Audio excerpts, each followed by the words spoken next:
Five,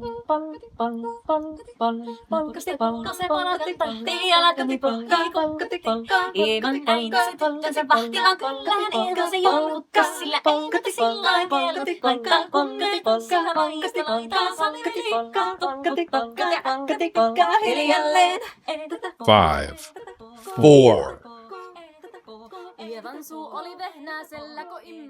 Painful Lessons Podcast. Tyler Ramsey. Boy, I'm extra psyched today. Sometimes I forgot to say, Painful Lessons, we own mistakes. That's our deal. We own mistakes. We get excited about mistakes and the growth that comes from them. And I'm an artist. I love the art of growth. Hey, it seems like you're walking around that we probably are pausing. Okay, keep going. Oh, okay. Unless you don't want that in it. No, this is like the organic kind of vibe from this. Producer Jerry just got up. He's just making everything way better. So, I mean, you, the audience, probably caught that the camera just shook a little. Like whatever tweak just happened, it's probably way better. Painful Lessons Podcast. We own mistakes. And today I'm very excited because I have a guest that I love. I'm also excited about, I suppose, creatively. It's someone that I'm really excited about and I get some juice from. And his name's Chris Sullivan, actor, musician. Are you a producer? Sure. Podcaster? Yeah. Okay, so many hyphens. Yeah. It's so cool to have so many hyphens.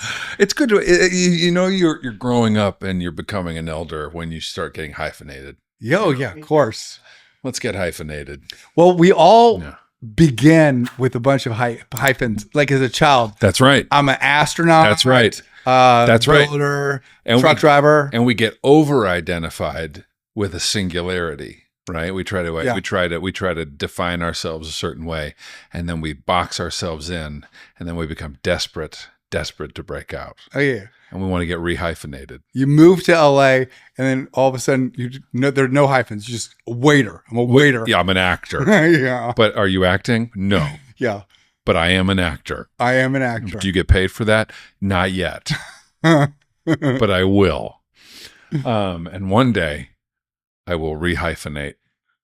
Do you know that the kind of the courage that takes to, like, obviously to succeed as an actor, what a great life. There is an artist, and his name's Thomas Benton Hart. And man, it's like these scenes from Americana. He's like this incredible artist. He's so well known. Yeah. He has this phrase. Someone said, "Well, tell me about like what it's like to be an artist." And he goes, "Oh my God, it's the greatest career of all time. You just have to get through the first 40 difficult years." And that's about right. Yeah. And as an actor, it's like you have to get through some very difficult, self-confidence punishing years. Yeah. And then it's glorious. Yeah. There's a great amount of flexibility involved, right? In the creative path. We're here together on a weekday.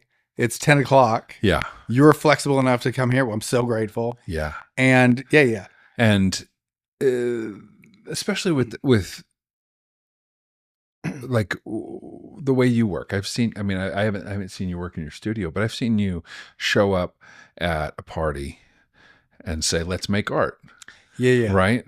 And to be flexible in the idea of what it means to be creative or what it means to be artistic, and to throw some canvases down on the front lawn and release, because you are a professional. You make your living doing this. Yeah. Right. And then a lot of times, at least early on, I know I experienced this with acting. I can get a little wrapped up in the idea of what it means to be an actor, to be a professional actor, maybe you can relate, maybe not. I guess I'm asking you if you can relate. I can relate. That when someone assumes that they can do what I can do. Right. That it's easy. I can pretend. Or that it's whatever. Yeah. That I can get a little wrapped up in, or a little, what's the word? In my ego. Sure. Around it. Yeah. And so I don't know. The one of the first times we met, you did that. You walked into a party with 3 canvases, you threw them down on the front lawn and handed everybody a bunch of paint and said, "Let's make some art." Right. And I was just kind of, I was impressed and jealous isn't the right word. I aspired to that level of non-attachment to the idea of what it meant to be creative. I don't walk into party. Let's do a scene, everybody. Let's do some acting. Listen, I got a monologue, but if anyone could join in, I got Tennessee Williams in my back pocket. Yeah, I'm gonna give you a role. Yeah, it's musicians can do it. Hey, let's jam. That would be a great party.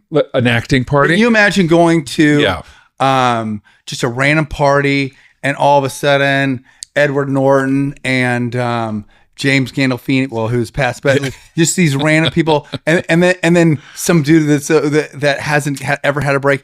I don't know. Let's hands out sides. I got a random scene from Arrested Development. Let's see what we can do with that. Yeah.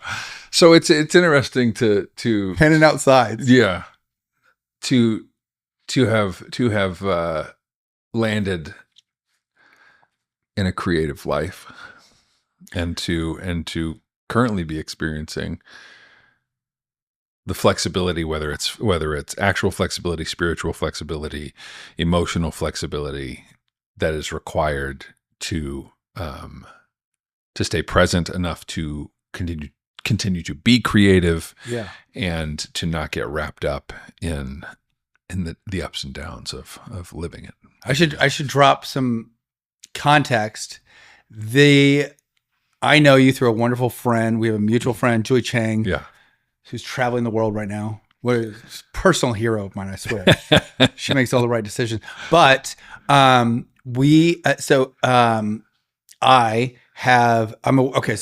watch This Is Us. Mm-hmm. I would say it's like, do you think that is the thing that is like, I mean, if you have a podcast about it, I think that's been the biggest splash. But the thing that I'm like dazzled by is that you played the role of Taserface in Guardians of the Galaxy 2. Yeah.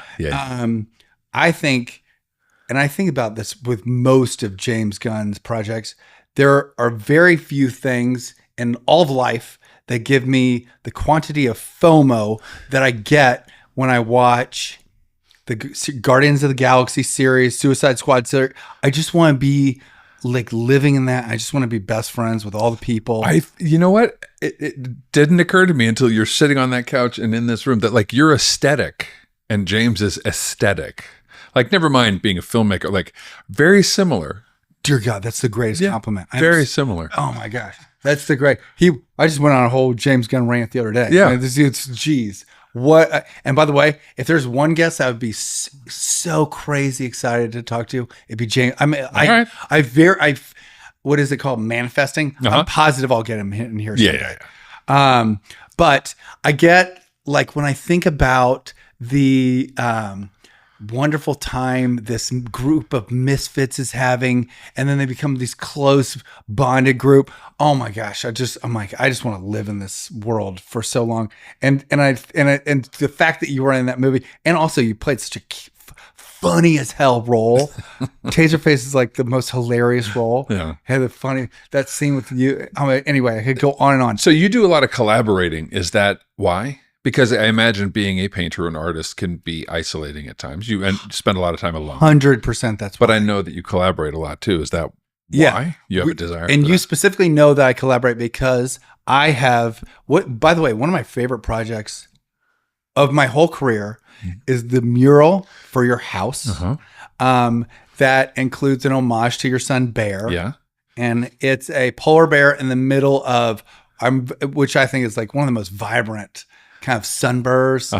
And anyway, it's a mural that's super special to me. Yeah. But I collaborated with my friend Artoon, who's this super eccentric Armenian guy I just love, adore him. Yeah. But that was at the beginning of COVID that you commissioned this mural, and it was in a moment where I was like, oh my God, it's like, am I just gonna be out of work this whole time? And I swear I got booked. had that gig, and I had like gig after gig after gig. Yeah. But it put me. I was in that your gig put me in the best mood, and I just think of with the fondest memories. Yeah, it was nice. We got to. It was one of those early, like you said, early COVID experiences where we just hung out in the backyard. Yeah. Got to watch you work a little bit. Sure. And then Artoon showed up and added his part. You know, he came back and added another piece. Yeah. I seen a photo of it. When our daughter was born. It's a bee. It's spectacular. Yeah. Fantastic. And it's one of the things that makes early on in the pandemic, we wanted to figure out how we could help other people or but also stay connected with other people. Yeah. And one of the ways we did that was by engaging in artistic collaborations. Cool. Yours being one of the first. Like, let's get Tyler over here. I know Tyler would be fun to hang out, one. Yeah. And let's make our house. We had kind of just recently moved in to our house. Let's make our house sick house. Our house, you know.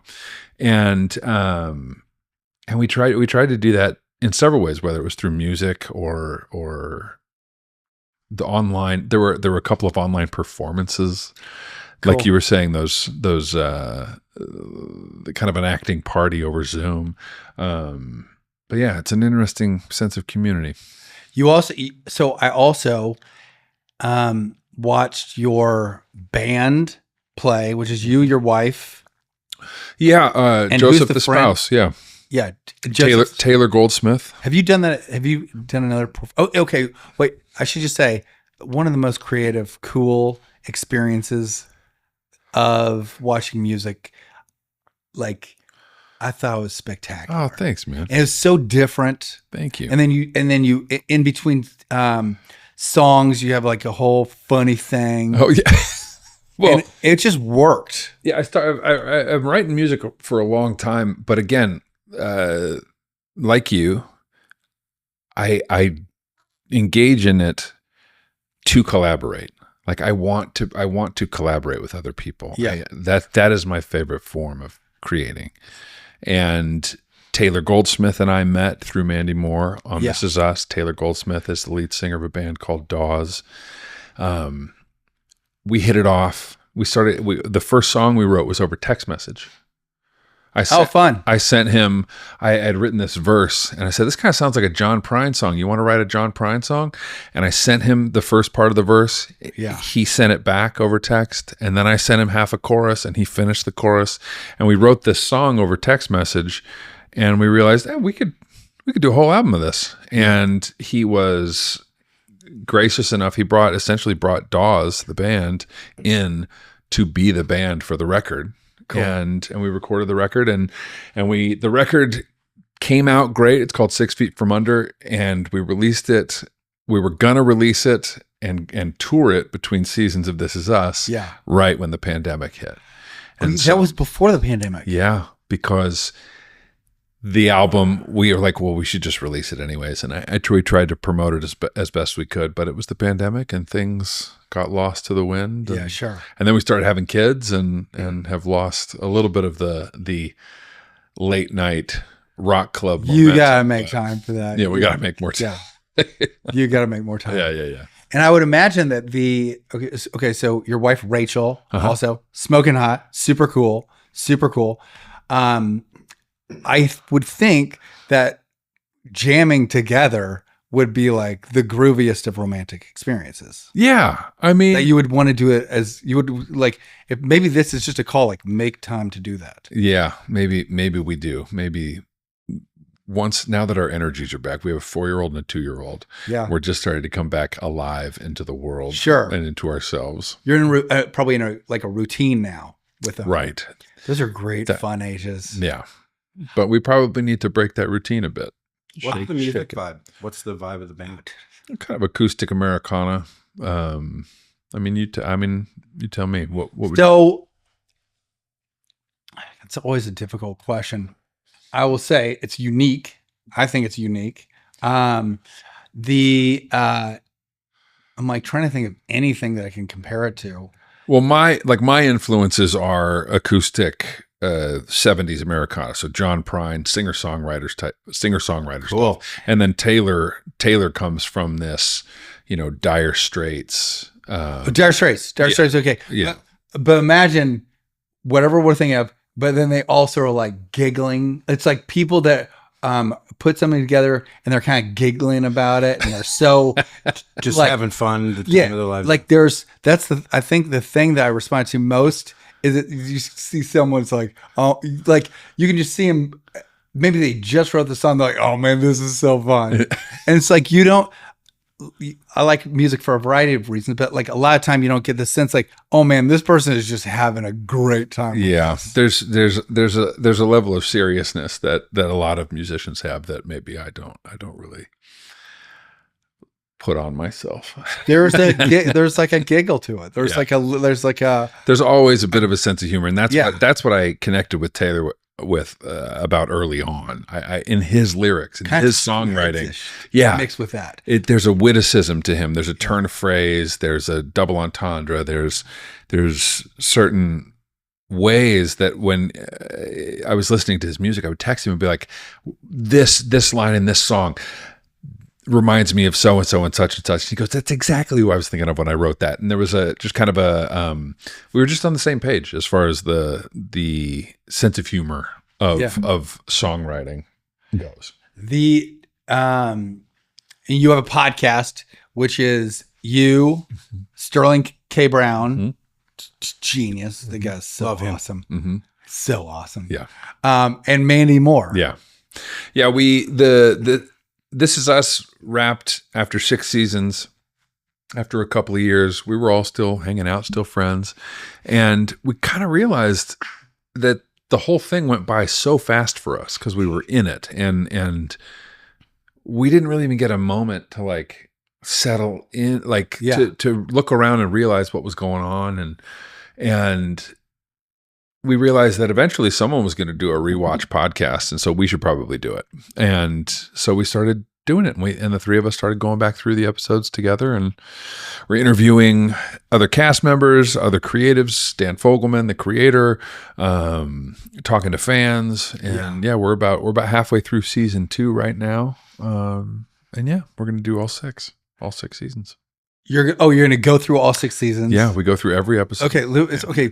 I really love the camaraderie that you have, and it's like normally I think 3 people on a podcast can be difficult. Yeah, and somehow it's really, really just kind of dances. Yeah. But I'll tell you what, as like a listener, watcher, or viewer, I think I just want to give you the suggestion. This is definitely not a criticism, but a suggestion. But like, I love that you talk about the show, but I mean, do you ever think about, why don't we have an episode like, let's talk about Britney Spears for a whole episode? Or like, I mean, tell me you're not going to stop talking once you get through all 6 seasons. I mean, it's hard to get that type of camaraderie. Yeah. I hope you keep. We'll have to come up with it. We'll have to figure out Trump. We'll have to figure out what our next topic will be after we run out of This Is Us episodes. Is anybody doing Breaking Bad? I always thought that should come as a pod. They did. They did a Better Call Saul podcast. Yeah, right. Maybe we'll just pick a new show and the 3 of us will start watching. Just whatever's that. Hey, would you see White Lotus? All right, let's get through it. We'll go through all the Matlocks. Yeah. Wait, the old ones, right? Yeah, the old ones. Yeah. And then we'll get up to the new ones, of course. Yeah. They man, that was I used to watch that with my grandfather. Yeah. Love a good Matlock. That MASH, I used to watch MASH with my grandfather. Oh man. Jeez. Klinger, that silly Klinger. That guy. Before his time, that Klinger. Yeah, that's right.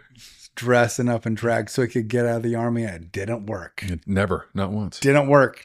So it's all. Mandy Moore. Okay, I love Mandy Moore. I think that she is just about the sweetest. She's an incredible. To think about the career she's made for herself is pretty impressive. Good Lord, pretty impressive to navigate.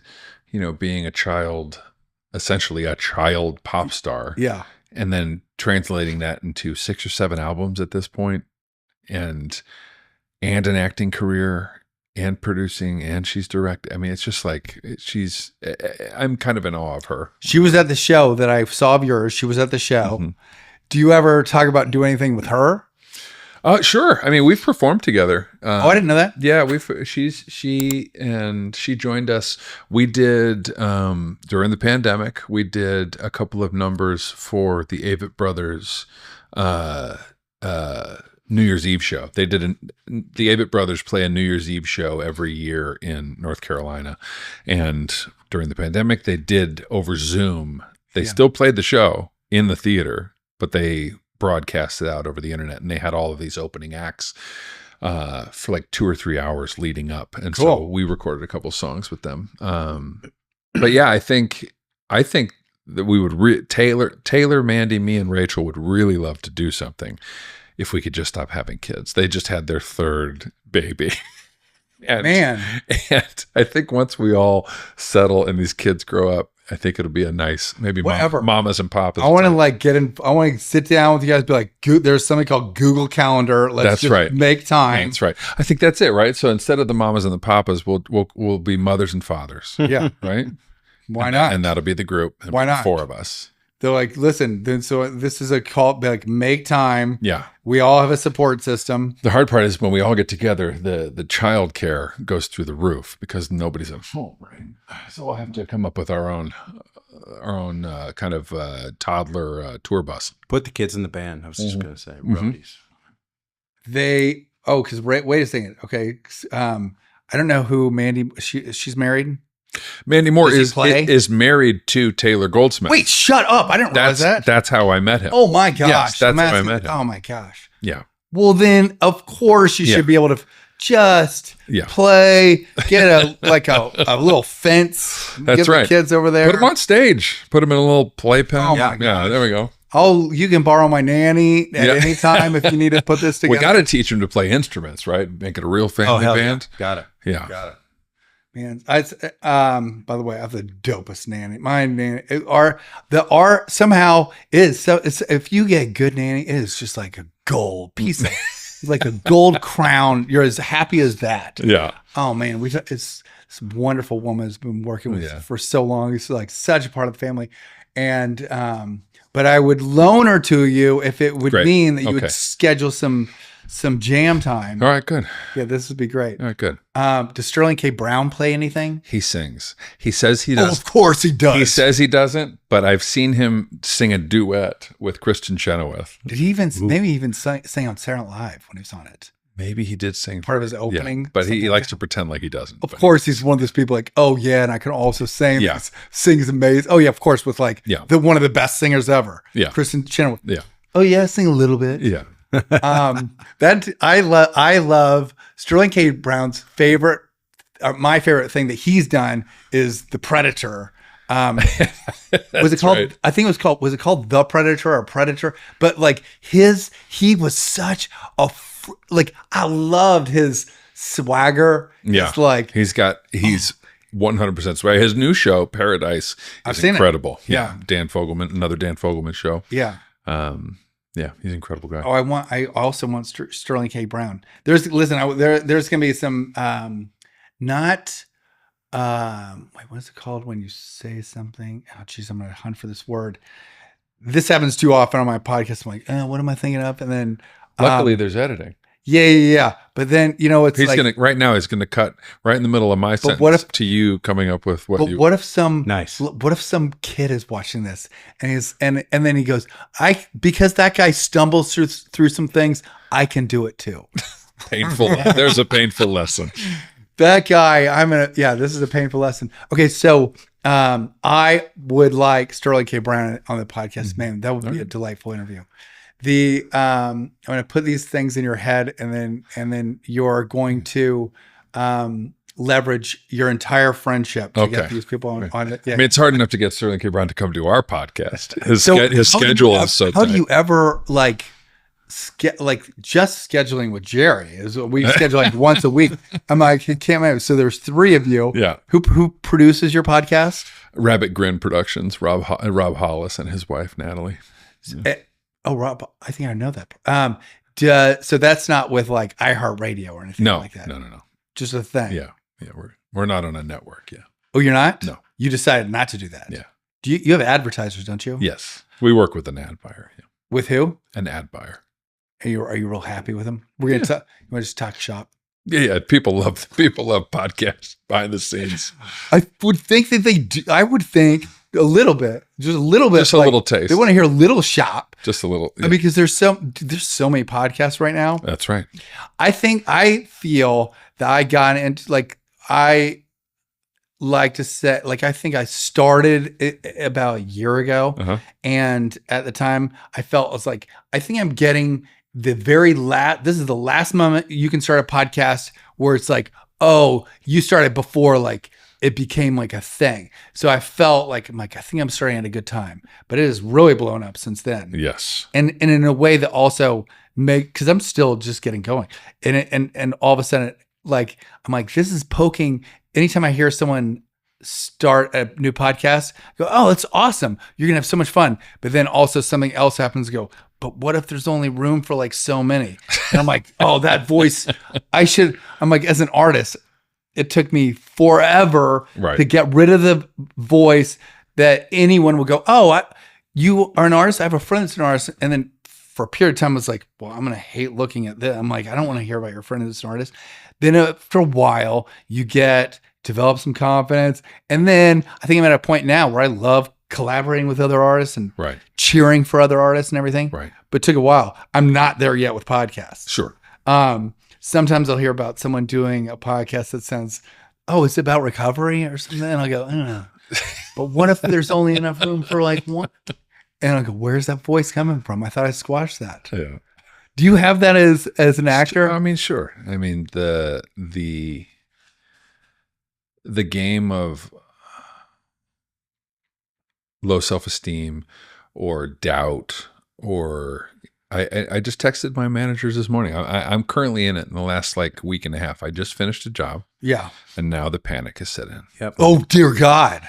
And, I watch and it's not rational. These are not rational. These are not rational thoughts. I watch the Grammys. Will I ever work again? And I'm like, why am I not at the Grammys? And I'm like, that's a completely irrational thought. I'm not a musician. And I'm not a musician. And then I watched the SNL 50th anniversary. Why didn't I get invited? Why wasn't I there? Why haven't I hosted SNL? Well, there's clear. I mean, these are irrational. But you'd be great. The self-doubt, the low self-esteem, the fear. It's fear, right? It's all fear-based. Is something I battle constantly. Some of the most painful lessons I've learned have been in response to fear-based self-doubt. I've missed out on several opportunities in life because I hesitated. What? Or because I, let's see, there's a real simple one. A long time ago, I went to a charity event and I got there early. My buddy was hosting it. And I was standing there with my buddy, Andre Holland from the Nick. And he is very good friends with a musician named John Batiste. And John Batiste is one of my favorites. He's an incredible musician. And he's sitting at a piano, jamming away. Yeah. And this was right after my first record came out back in New York. And Andre goes, "Hey, John, Chris just released a record." And John goes, "Hey, so let's sit down. Let's play something." And I went, "Oh, no. I'd rather listen to you play." Yeah. And there was just this moment of self-doubt, fear that I would sit down and embarrass myself in front of one of my heroes. Yeah. And what ended up happening was I missed out on an opportunity to sit down at a piano with John Batiste and play a song. Same thing happens 2019. My wife is pregnant. We happened to befriend John Prine is one of my favorite musicians of all time. He passed away early on in the pandemic from complications of COVID. He was a big fan of This Is Us. He reached out to This Is Us and said, "I'd love to put some of my music on your show." And so when he came to town, I got to meet him. I introduced my dad to him. He's my dad's hero, and I met his wife, and she was like, you should come visit us in Nashville. And I said, don't invite me if you don't mean it, because I will show up. I will be there. And she said, well, come on. We're playing New Year's Eve at the Grand Ole Opry. I said, whoa. You know what? We'll be there. We're flying out. They got us tickets. Rach was pregnant, made it a little baby moon in Nashville. We show up at the Grand Ole Opry. We're standing on the side of the stage at the Grand Ole Opry, watching with all the friends and family, right? Yeah. And at the end of the show, somebody real quick goes, hey, whoever wants to get out there and sing the finale with John, go ahead. And I hesitated. Oh, no. And I looked at Rach, and she's like, I think they mean everybody. And I was like, no, they don't mean me. They must have meant all of his close friends and family. I can't. They don't mean me, the big star. Well, here's the thing. In those moments, I don't think of myself that way, right? Yeah. And because of whatever, and we can get into addiction stuff later, but there's a mindset of an addict that is a contradiction in terms, the whole piece of shit at the center of the universe, the whole egomaniac with an inferiority complex idea. And I was like, clearly they don't mean me, because here's how it played out in my head. I walked out on stage and somebody goes, no, not you, not you. And I have to oh God. And I embarrass myself and slink back into the shadows. Yeah. Right. So what's easier is I'll just stand here. Now, don't get me wrong. It was an incredible moment standing there with my beautiful pregnant wife, watching my hero sing one of my favorite songs of all time. And it didn't really occur to me until after what I had done and what had happened, which is I had missed my opportunity to sing with John Prine at the Grand Ole Opry on New Year's Eve. Wow. And the man passed away 2 months later. Oh, gosh. And so this is a painful lesson. These painful lessons, there's work that has to be done preemptively for me so that when these moments arise, I can respond accordingly, right? Because if I don't do that work on myself before, when the opportunity comes to have one of these experiences, I will shrink and I will fall back into fear. Yeah. And I will not act from the fullest version. I will not be the fullest version of myself. Man. And yeah, those are, I don't remember how we got on this topic, but those moments are just, are moments of regret that are unchangeable. Yeah. And I have very few of those. And I think there are actually very few of those in our lives. There's always room for amends and change and recouping things that maybe you've lost or missed opportunities. But something like that John Prine, I mean, the man is dead. And so that is a really painful lesson for me that hopefully the next time something like that presents itself, I will have learned from. They say don't have regrets. And I try to, I like to think that at the, very few, I'd like to say I have zero, but because I couldn't be happier with where I am. But it's difficult. Something like that you can't redo or can't. And I don't necessarily think it's a bad thing. Obviously, it's a regret. Obviously, I wish it had gone different. But ignoring it and just being, no regrets is not going to help me the next time I'm presented with one of those situations. Sure. I need to acknowledge that. Yeah. And recognize that exists in myself and get rid of it. There's no need for that doubt. Yeah. I need to kind of retake my confidence. Especially since I know what I know about you. I'm like, dude, that guy delivers. I mean, I do my best, but the past, 2016, I got sober, right? And so I'm coming up on 9 it'll be 9 years this summer. And dude, I don't think I've discussed this with you.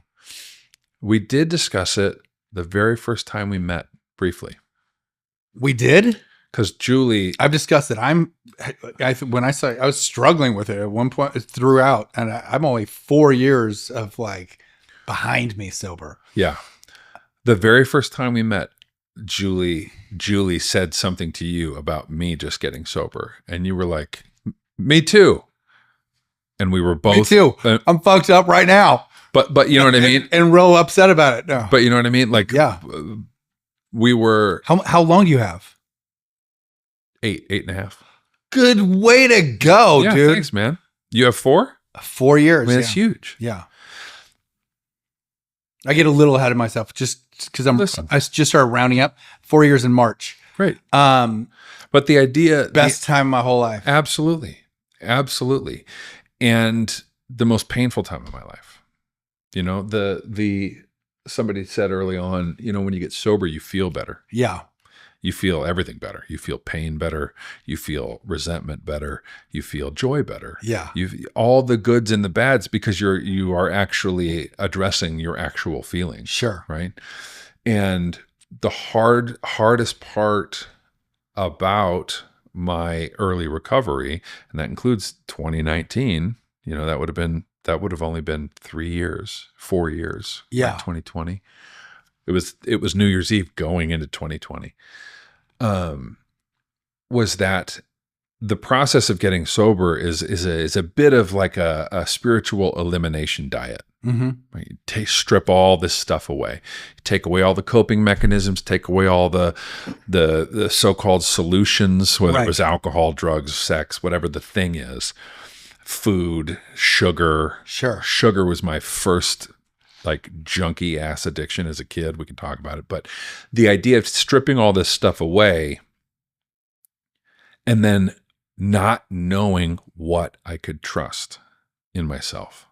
Wow. And having to rediscover what I could trust, which is where those moments come from when someone goes, everybody out on stage. Drunk me would have been out on stage already. Inappropriate. I would have pushed people out of the way. I would have had a great time. Yeah. Nobody probably would have, I wouldn't have embarrassed myself or anybody else, but I wouldn't have been taking anyone else into consideration. Right.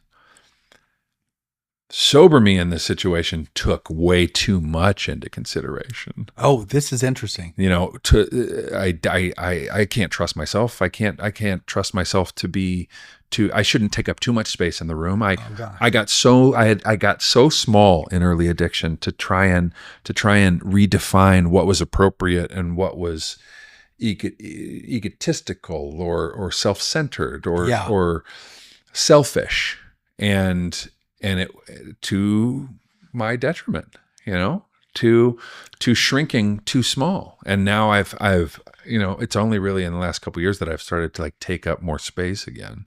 It's like you get sober and then you realize, I think I probably, when I was not sober, was one of those assholes that tried to take all the oxygen out of the room. Yeah. And I think I'm going to try to be more considerate. That's right. You overcorrect for a period of time. That's right. Yeah. That's right. The overcorrection is, and the oxygen out of a room is how I've been described, you know, especially with my wife. You know, I leave no room. I used to leave no room for her.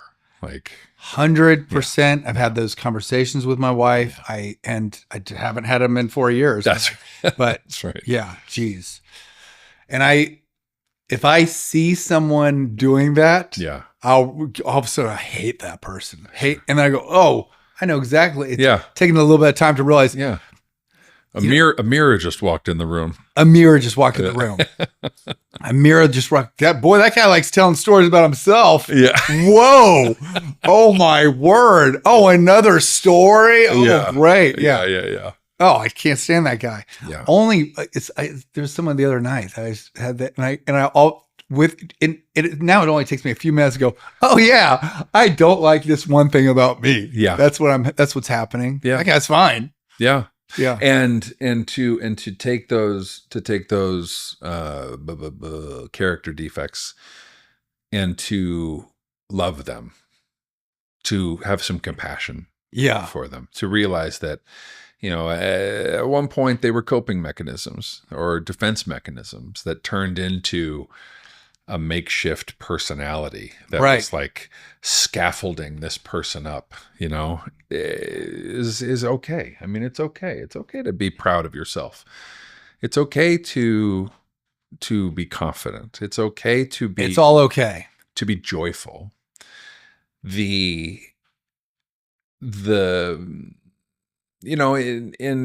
recovery, the phrase character defects is kind of polarizing. There are certain people who don't want to define themselves as defective in any way, that the human being is not defective. But the way that I look at it is, so if we talk about the things that we just talked about, pride, confidence, and joy, these are basic human emotions. But if they become so overblown, or they are expressed out of proportion to a point where they start to damage your relationship with other people, or lead you to mistreat yourself or to mistreat others, then those basic human emotions have flipped in a very brief moment into a defective area. Yeah. Right? Pride, right? Goeth before the fall, right? It is okay to be proud. It's difficult when you become prideful. It's great to we are either humble or we're about to be humbled. That's right. It's great to be joyful. It becomes tricky when you're boisterous. Yeah.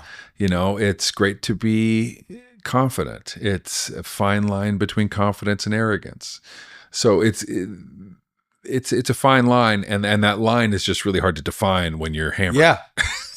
Oh, geez. I don't know if you can relate to this. I think you might. I think you probably can. One thing that's like as much of a drug, it's always been this, but as much of a drug as anything else, is I love people. I love people. Yeah. And when I was going through some of the more difficult parts of addiction, which I think I can sum up as there's nothing worse for your confidence, or there's nothing worse for your love for yourself than if you daily let yourself down. I'm not gonna, I know I can't, I'm going to stop drinking. And the next thing you know, you're at a liquor store or taking a drug or something like that. And for a period of time, there were people like, man, you seem like the happiest guy that I know. But it was like, that's because I was probably in my head and really upset with myself, or really kind of down on myself. And then once I ran into you, I'm like, I'm out of my head. I'm talking to this person. Yeah. And I explode with people. Yeah. And even dealing with people as a kind of a drug took took a few years in sobriety, where I'm like, oh man, this is becoming less of I'm just so desperate not to be in my head that I'm so happy to be talking to. Now I'm just like, I just have a different relationship with people now. It's like, it's interesting. But the base addiction for me that I kind of realized was that I was addicted to anxiety. What? Like the more I talk to addicts or other people who've been through addiction, it seems a common thread that anxiety is a baseline. And somewhere in our early years, we've connected the feeling of anxiety with the feeling of love, or with the feeling of acceptance, or with the feeling of home, or sometimes it's a a lot of times it's a parental relationship. Yeah. And when we don't feel anxiety, it feels like something is wrong. And so we create anxiety by misbehaving, by using, by acting out, by overcompensating with other people, Interesting. At least that's my experience, is that I think I probably feel the same. When you begin to describe this, it didn't seem like something I could relate to. But then I'm like, well, if I switch anxiety with chaos, I'm like, oh yeah, no, I get it. That's what it is, right? It's chaos. Yeah. It needs to feel if things are calm, if things are smooth, then we're not doing anything. Yeah. Right. Probably the same thing that causes, abused women to go back to their abusers. It's the same type of like connection to a feeling. It's somewhere a wire is crossed. You know what I mean? And so part of the recovery process for me is going back into all of the wiring and trying to untangle all of these connections that are not helpful or healthy. Did you ever take ayahuasca? I did. You did? Yeah. I had a pretty amazing experience with ayahuasca before I got sober. I don't do it. I won't take it again. Some people think that that's outside of I know people in recovery that take it or they have these experiences. No judgment, but I kind of feel it's absolutely not part of a program that I'm on. But I'm pretty grateful that I was able to experience it before I got sober. And I think I may have been able to fix some of that wiring during this experience. Yeah. The problem with that experience, though, is I'd had a little bit of success and I'd had a little bit of sober time. And I got ayahuasca. I was like, probably fixed everything. I'm going to start dabbling again. Yeah. And turns out it didn't fix everything. Yeah. But it did fix a couple of things. I had this experience. I went to this place called the Hoffman Institute. I know the Hoffman Institute. Have you been? I have not been, but Oh man. Yeah. Incredible. The end result is I came out, I'm like, I think I love myself 30% more than I used to. Yeah. And it's something that is, actually, this is the biggest pitch for it. I've always had this low level fear that I'm going to kill myself and suicidal thoughts. And my father shot himself in the head when I was younger. It's the craziest thing. Shot himself in the head, shot into his brain, and then lived through that. But he was mangled as a result for the rest of his life. Mangled. So I ended up being raised by a stepdad. But I always had this really kind of intense, scary relationship with suicide. And I went to this place, the Hoffman Process. It's a week-long retreat. At the end, I haven't had it in my head again. My whole life. So, and I thought ayahuasca, something kind of happened. Yeah. Similar, almost not quite as productive, but I think I was able to maybe rewire like one or two things. Yeah. And I kind of sort of maintained I'm on a constant stream, happier than I used to be.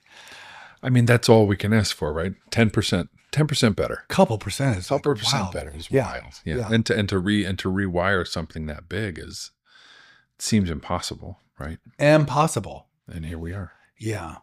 But they're also making these really there's something called ibogaine. I think it's like a form of ayahuasca. And it's like they people that have incredible heroin addictions, instead of taking like 6 months for their serotonin to start working again, it comes back in like a day. Yeah. Isn't that wild? There's a lot of wild therapies that, depending on setting, can be very helpful. And my ayahuasca therapies and I've also done psilocybin and MDMA therapies, all in close relationship with a therapist. And it's like I've taken X and mushrooms and I loved them. No, and but with a very structured process of work that needed to be done around trauma and around rewiring and with weeks and weeks of therapy leading up to these experiences to set the goals of work that once you're inside, you want to get done. Right.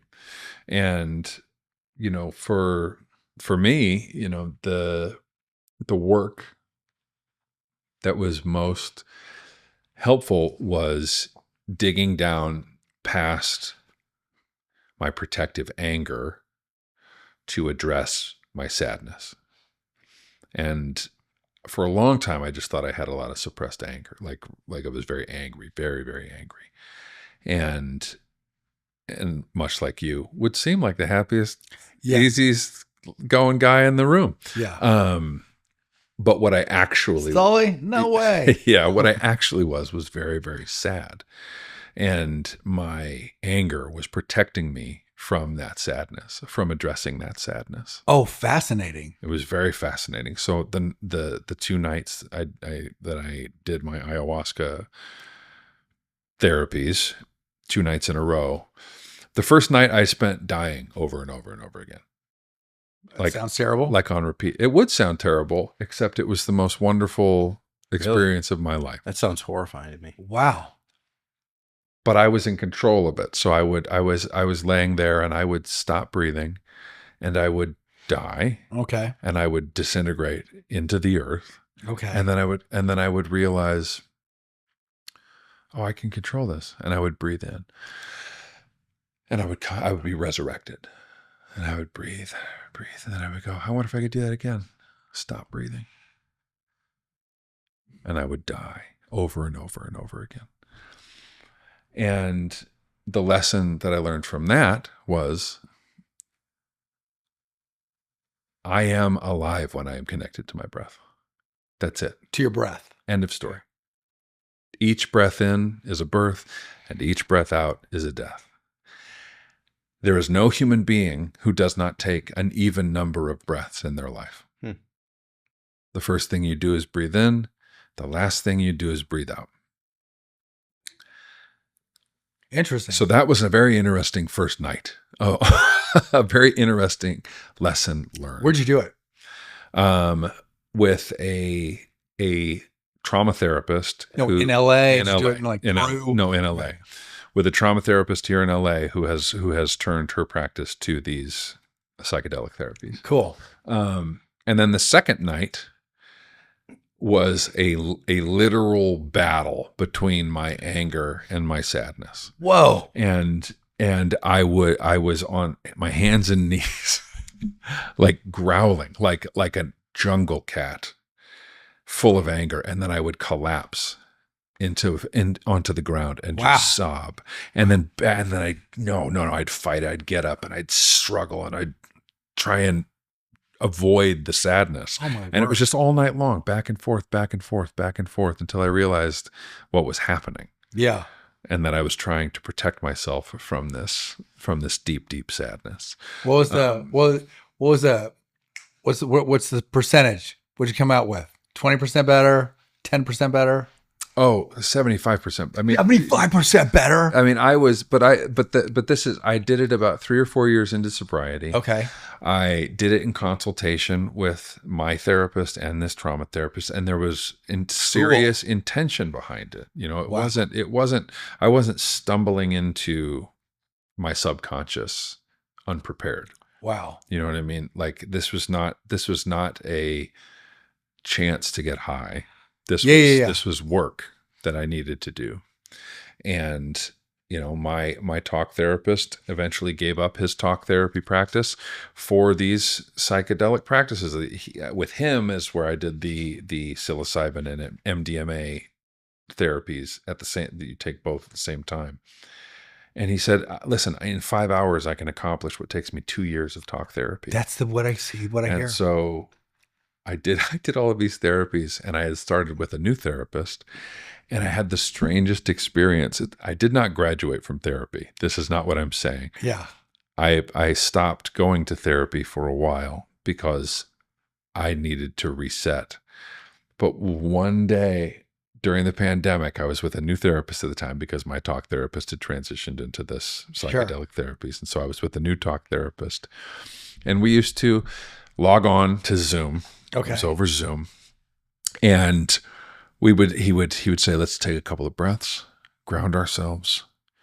We would breathe in, breathe out, breathe in, breathe out. And then we would just kind of start talking. On this day, we took our 2 breaths. Okay. And we looked each other in the eye. And we sat there in silence for 45 minutes. No way. Without moving. Wow. Neither one of us. Neither one of us having the urge to speak. Neither one of us feeling compelled to speak. Wow. And it was this incredibly transcendent therapy session where the urge to fill silence with my problems wasn't there. And his urge to be a therapist wasn't there. And we just looked at each other and he started, it's impossible to explain because it's 45 minutes of silence staring at somebody, which I've never done in my life and probably will never do again. Yeah. I've never looked at anybody. We're not about to do it. I've never looked at anybody in the eye for 45 minutes. Yeah. And how wild. I mean, not moved a muscle. We stared at each other. Amazing. And that type of peace, that type of stillness, that type of confidence is in thanks to those therapies and the thought and the thoughtfulness that went into those. You know, I have a sponsee that he recently got sober. Man, he's killing it too. So great. He goes, well, I am still curious about mushrooms and psilocybin. I'm still curious about this. And I could only relay what, like I have a hero in sobriety, and he has said he doesn't care if I expose his anonymity. There's no anonymity. But it's Robert Downey Jr. I asked him, there's very few people I respect as much in terms of like what advice, or let's just say their thoughts. I was like, well, I'm kind of curious about it again. And I wasn't planning to do it, but I was just I don't want it to be rattling around in my head. I have no plans to do it, but I don't want it to become something that, becomes something I can't do that I want to do.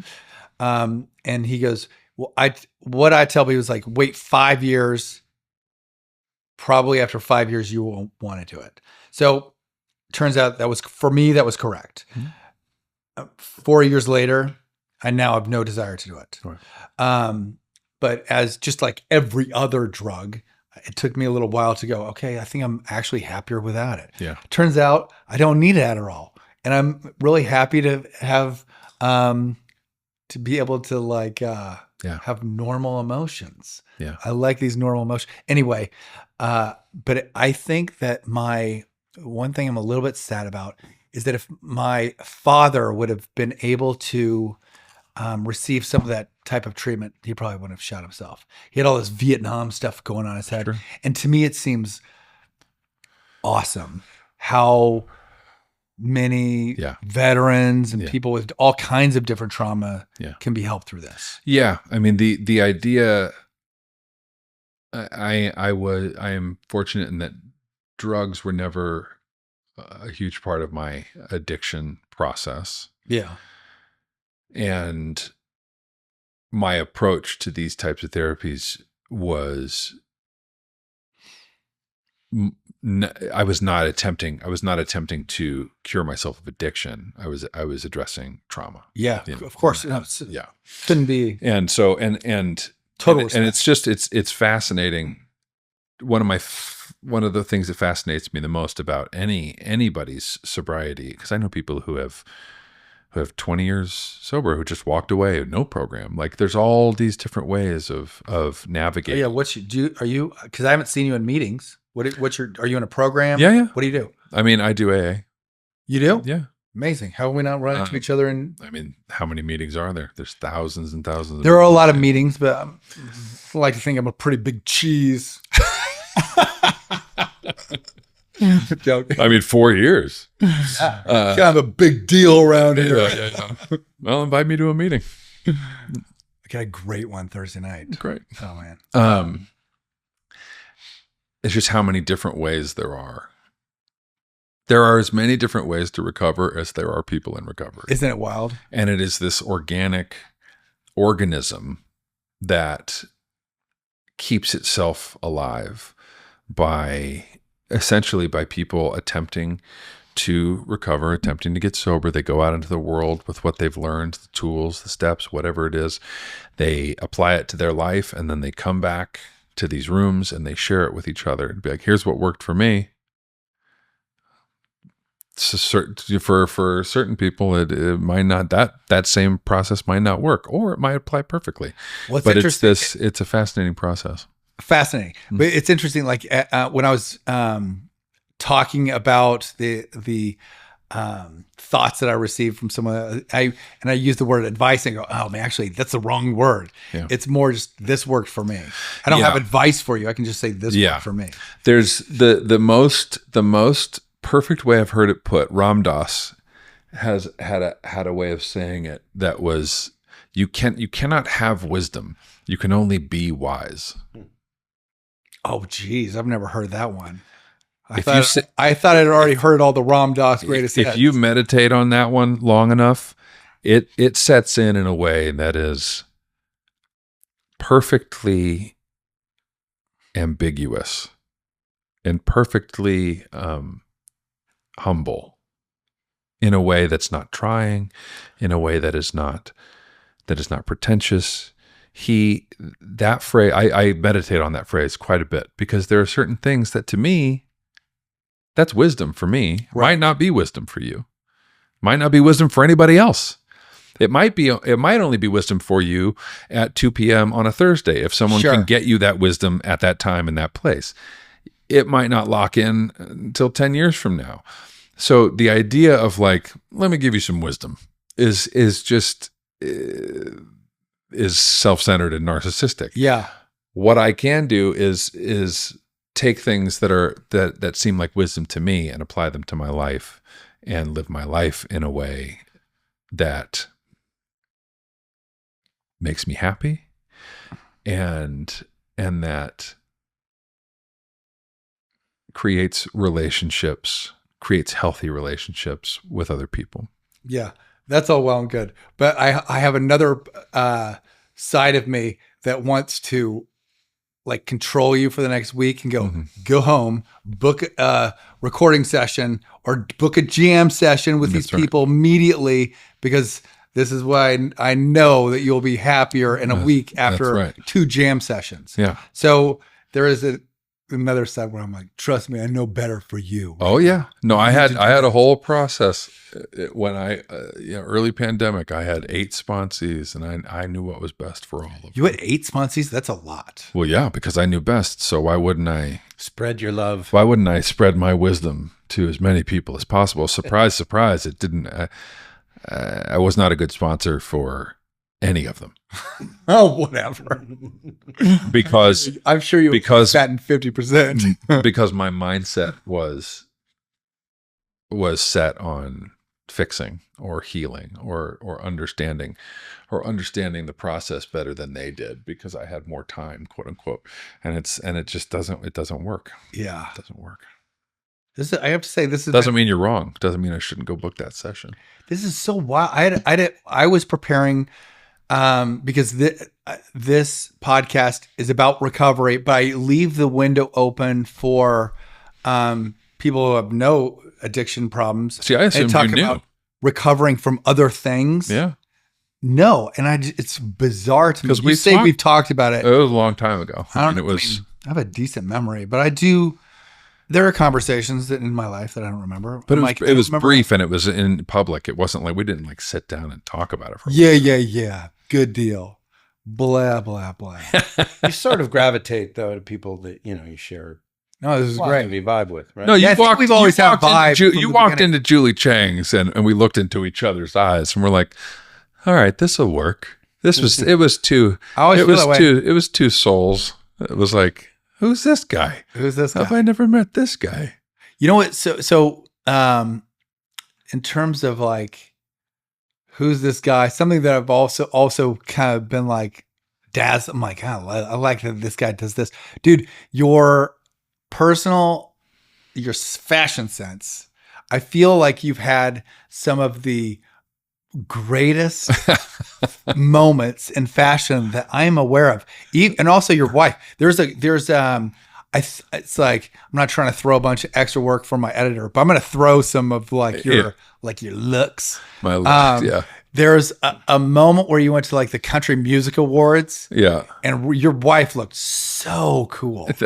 Oh my God. We like to have fun. I like to take those opportunities to do something strange or out of the box, or especially because I'm a guy where people might not expect that. Like, I'm not a fashion guy, you know. I just went to the Presence premiere in a like a floor length kilt with a leather motorcycle jacket. Because I was like, let's surprise some people. Let's make. I want people to think. I want to challenge the way people think about me all the time. Mostly because I want to challenge myself about the way I think about me all the time. This is an amazing picture, by the way, I'm looking at. Dude, the dopest looks. I mean, I'm telling you, his pops it. Wait, and then you just had this like fashion moment with Julia Fox, Kanye's old girlfriend. Yeah. You know what? For some reason, like I had this period of time where I like hated Julia Fox. I'm like, I don't know, out of the blue. I think it's because I love the old Kanye, and I thought maybe I'm like, who's this girl messing with? I'm like, I don't know why, but all of a sudden, I'm like, it was another situation because it was her. It was her messing with him. Yeah, right.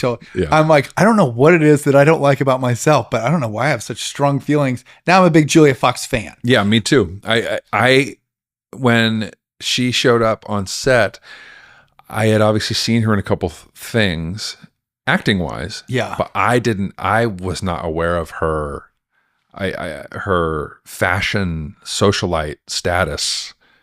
So I just knew her as an actor. She's the most daring fashion person and around. That's scary, right? Because I want to be daring. Yeah.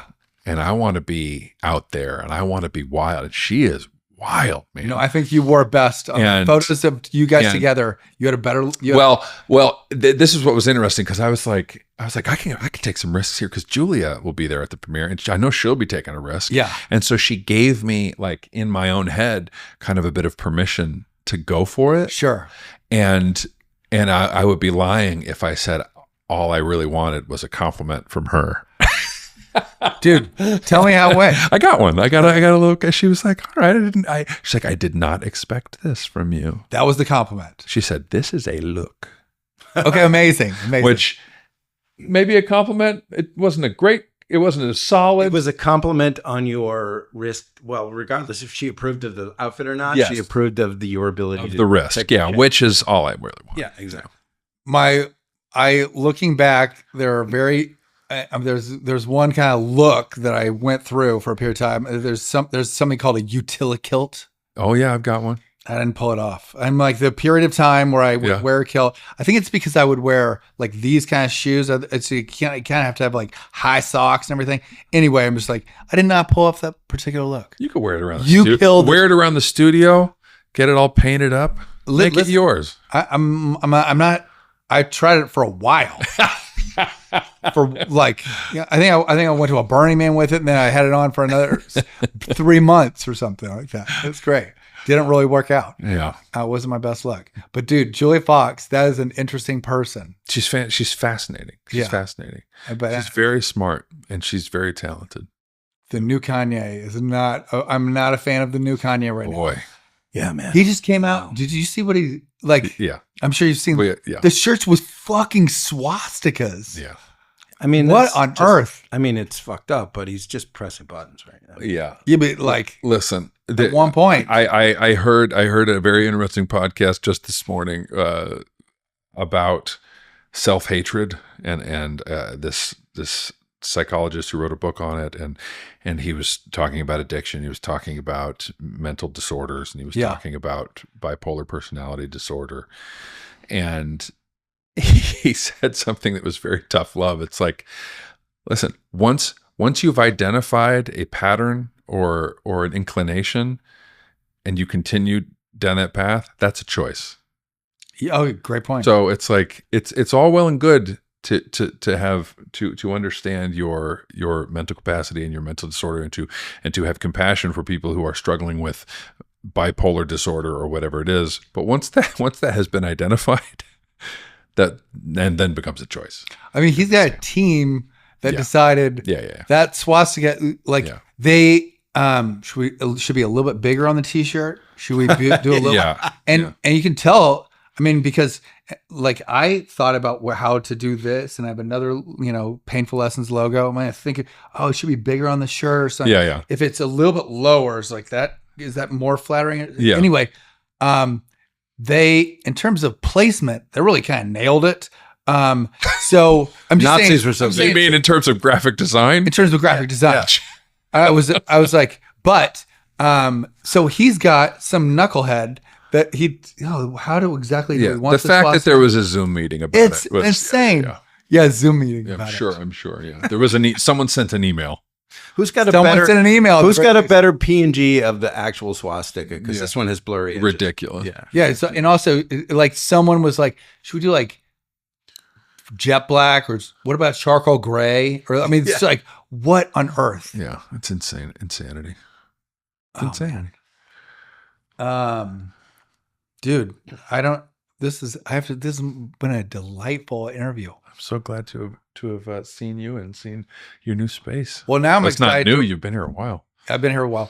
Now I'm excited to like some of my closest friends are from different meetings or different groups and recover. It's been one of the, if I knew like 20 years ago and I just got to LA, what I know now, I would have dug into recovery and the whole community like meet first thing. Yeah. It's like the happiest thing ever. Yeah. So I'm so excited that we're going to run into each other more doing this. We must have needed those painful lessons. I wonder if I would have, so if I wouldn't have done this, I would have just seen you in a meeting today, I'd be like, oh, Chris is new. Hey, good job. You're like, I got 8 years, dude. Amazing. Peace.